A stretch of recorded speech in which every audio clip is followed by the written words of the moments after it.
আমরা দুই ভাই আজকে কাজ করছি, নিজেদের কাজ নিজেরাই করছি। পাশাপাশি আমাদের সহযোগিতা করছে আমাদের ড্রাইভার ভাই, হান্না ভাই। বিশেষ করে শ্রমিক আসতে দেরি, শ্রমিকরা খেতে গিয়েছে। এদিকে আমাদের মাল দ্রুত ভরতে হবে, কারণ গাড়ি দ্রুত আমরা রওনা করব।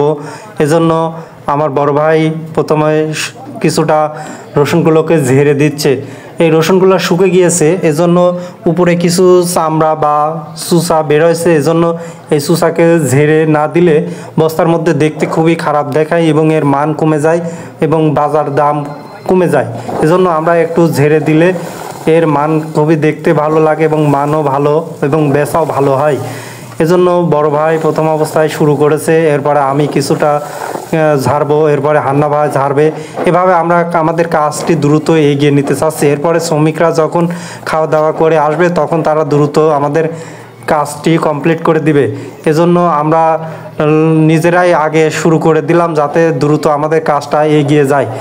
আর আমাদের আজকে যে রসুন ক্রয় করেছে এটা মাঝারি কোয়ালিটির রসুন।